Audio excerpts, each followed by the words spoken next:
next week to confirm the restitution escrow received its first payment from the car sale. She walked me through the deposit details and verified the amount matched what Mom's attorney had promised. She was careful to remind me that my provisional credits from the bank were still pending final determination based on their fraud investigation, but having money actually flowing back felt like tangible progress. It wasn't justice, and it wasn't everything we lost, but it was something real, something I could point to and say, they're actually paying consequences. I asked Agatha what happened next, and she said the bank investigation was still ongoing, but this restitution payment strengthened our case because it showed Mom and Mark acknowledged the debt. She said she'd keep me updated, and I thanked her for everything she'd done.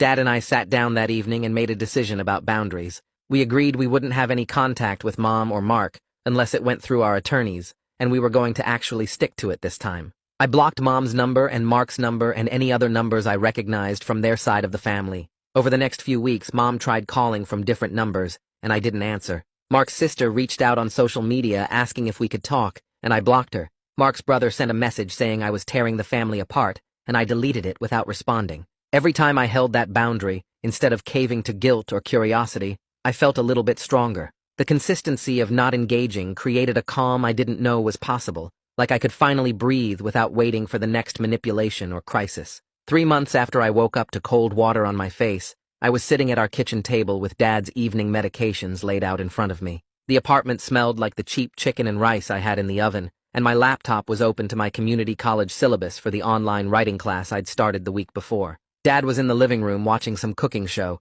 and I heard him laugh at something the host said.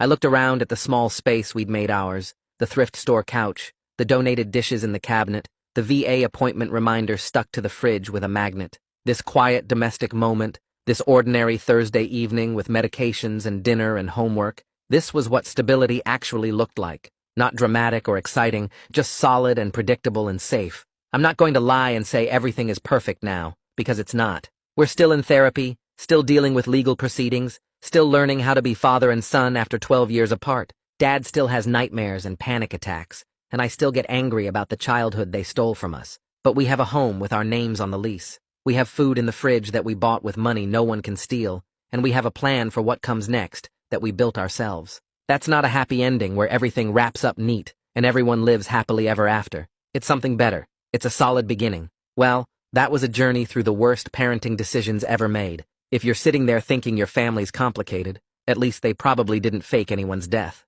Probably. Anyway, subscribe if you want more stories that start terrible and end with a tiny sliver of hope.